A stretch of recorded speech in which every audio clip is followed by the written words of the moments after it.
In this episode of the Red and Gold Report, we're going to be reviewing, we're going to be grieving the Chiefs' heartbreaking loss to the Bengals that ended the season for all of Chiefs Kingdom. Does anybody know if work has to give you a mental health day off if your team loses in the AFC Championship? I'm just asking for a friend. So what was the storyline of the game? Well, let me ask you, what do bachelor parties, tequila, my toddler's preschool class, and this game all have in common? Well, terrible decision making. But it didn't start that way for the Chiefs. The Chiefs jumped out on top early. They had 3 sustained drives that kicked the game off with 3 straight touchdowns for the red and gold. And Chiefs fans everywhere started ordering their briskets to get ready for the Super Bowl parties. Up 21-10 and driving down the field at the end of the first half, the sidelines for the Chiefs looked like they were already ready to start eating wings at their victory party. But that's when they started choking on the bones. With the ball on the 1-yard line, no timeouts, and just 5 seconds left in the first half, the offensive play call should have absolutely been to kick the field goal or throw a quick slant that, if incomplete,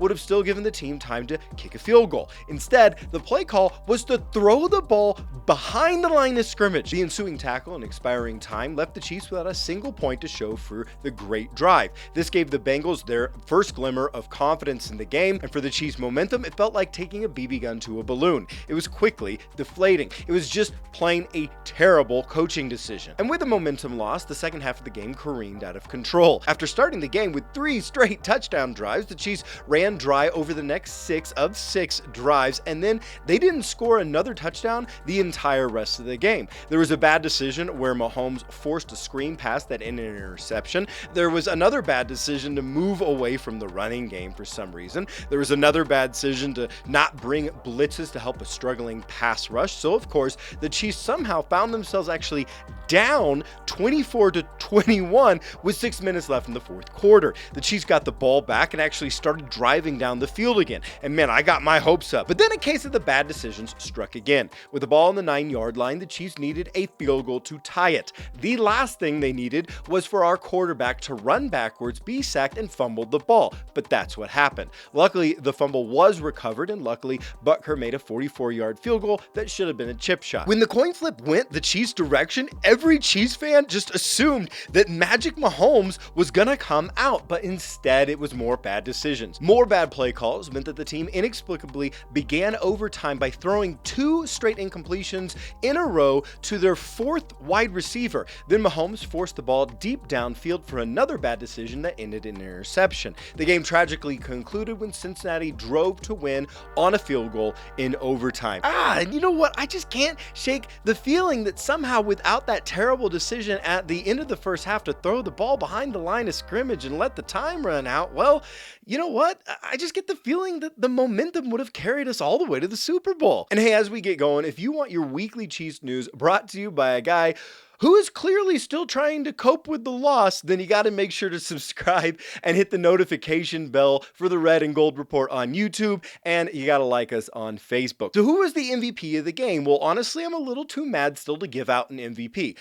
I don't know, let's just give it to KC Wolf. It looked like he was on point all game long. But there were still some positives in the game. Running back Jerick McKinnon played well. He had 65 yards rushing with a 5.4 yard average and added 30 yards receiving. Multiple times he was hit right at the line of scrimmage, but muscled through on just plain effort to gain 8 or 9 yards. The only thing that stopped him was the Chiefs deciding just not to run the ball anymore. Travis Kelce had 10 receptions on 11 targets for 95 yards and a touchdown. Tyreek Hill had 78 yards receiving, including owning that 4th offensive possession of the game with a 33-yard catch, another first down, and forcing a pass interference call. Linebacker Willie Gay really played well. He was excellent in coverage. His day included a deflected pass to end the first drive, a tackle for loss, a tackle at the line of scrimmage, and a pass deflection in the third quarter. He really showed up. But now, before we make it to the negatives, we've actually got to talk about a number of Chiefs players that it was just a mixed bag of both good and bad during the game. Some real roller coaster games this week. Wide receiver Mecole Hardman was a mixed bag. He had a great deep 44-yard catch and a first down on a run, but he also had a frustrating drop. Corner L'Jarius Sneed was a mixed bag. He played well against the run, led the team with 10 tackles, and had an interception, but he also played most of the game in coverage pretty poorly, including allowing a 44-yard catch in the third quarter and allowing 7 catches on just 8 passes thrown in his direction.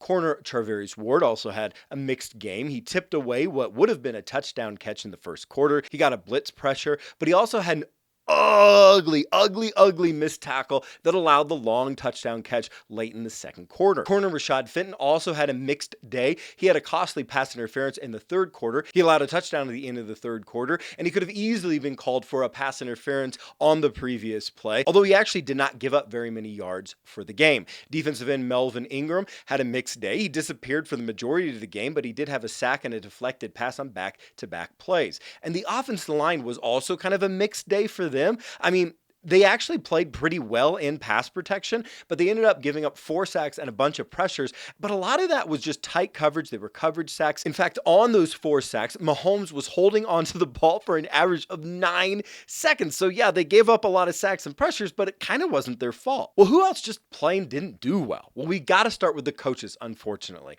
Look, I love Andy Reid. I think I'd take him over just about any coach in the NFL. I'm a big Reid fan, but some of the play calls on offense, they were baffling. To stop running the ball when you're up by that much in the first half, I just don't get it. To throw the ball twice to Demarcus Robinson to start the overtime period, I don't get it. The play call at the end of the first half, I don't get it. And on defense, the coaches allowed the Bengals to rattle off a comeback by not bringing blitzes to help the defensive line that was getting no pressure at all. It wasn't a good game for the coaches, which brings us to the defensive line that did not produce a single sack until 4 minutes were left in the third quarter, even though they were playing against a poor Bengals offensive line. And they didn't produce a sack after that either, just 1 sack on the game. The usually phenomenal Chris Jones missed tackles on 2 sacks that would have been backbreakers for the Bengals. Defensive end Frank Clark just was missing in action. He had 2 missed tackles, an offsides penalty, and 0 sacks in the effort. His pass rush win rate was an abysmal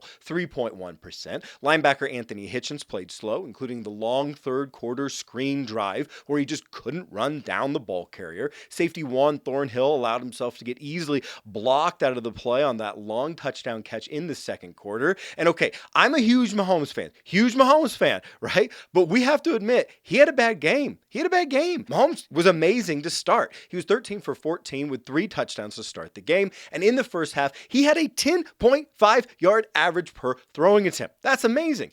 After that point, though, he went 13 for 25 with 0 touchdowns and 2 interceptions and only a 3.1-yard average per throwing attempt. That's not amazing. His passer rating in the first half was 149.9, but 12.3 in the second half. And the decision-making, particularly the aimless scrambling when no one was open down the field, just kept costing the team. But next, we got to talk about a few insights that you may have missed from the game. First was the cornerback play. When the Chiefs faced the Bengals earlier this month, our corners really struggled. They allowed for a historic day for Jamar Chase. They changed their approach to start this game, entering with a more aggressive strategy to challenge the Bengals receivers right at the line of scrimmage. And they were also more aggressive to go after the ball when it was in the air. This worked great in the first half. However, the aggressiveness started to backfire a bit in the second half as the corners began to get called for pass interference penalties and give up longer passes. Corner is certainly going to be a position that we're going to be talking about all offseason long.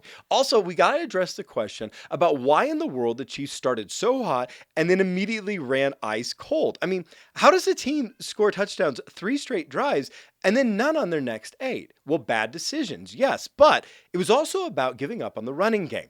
According to my maths, in those 3 touchdown drives, running backs touched the ball 4.3 times a drive, but on the next 8 unsuccessful drives, outside of 1 field goal, running backs only touched the ball 1.6 times per drive.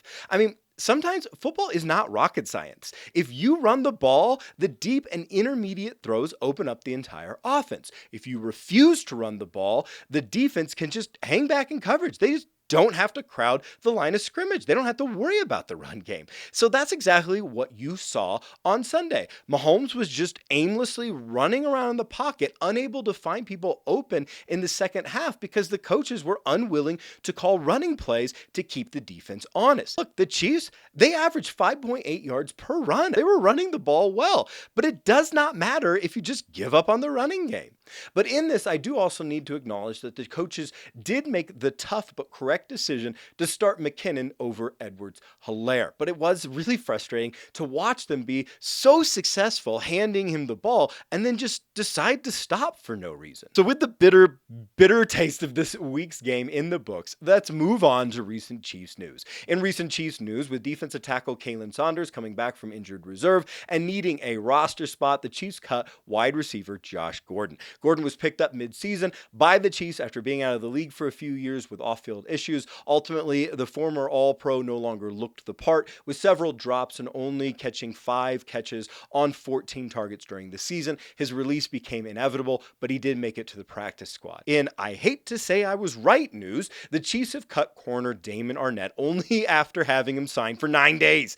The often troubled Arnette was arrested in Vegas on a bunch of charges, including assault with a deadly weapon. After he was signed, I called it one of the stupidest moves the Chiefs could have pulled, and sadly, I proved correct. In more positive news, following the epic showdown 2 Sundays ago between the Chiefs and the Bills, Chiefs fans donated over $300,000 to a Buffalo Children's Hospital, which is amazing and tells you everything you need to know about Chiefs fans and Kansas Cityans. In other news, following the Bills game, Tyreek Hill was fined for the 2nd week in a row for taunting penalties. In injury news, both Tyrann Mathieu and Rashad Fitton came back from injury this week and both played in the game. But in the big sad news, of course, with this loss, with getting bumped out of the playoffs just before the Super Bowl, the Chiefs are now entering the offseason. With a slew of free agents, a difficult cap situation, and an exciting draft, a ton of massive decisions are going to be made over the next months. And I'll be covering them all right here on the Red and Gold Report. I spent a decade in the Chiefs draft war room each year, and I absolutely love all the chess game that is the offseason for the Chiefs. So while that's it for this sad week in Chiefs Kingdom, while this loss is heartbreaking and it's going to take a while to get over, while this loss still stings, the story of the offseason is just beginning. So make sure to subscribe to the Red and Gold Report on YouTube, hit the notification bell, follow us on Facebook. Thanks for watching, and even when we lose, I gotta say, go Chiefs!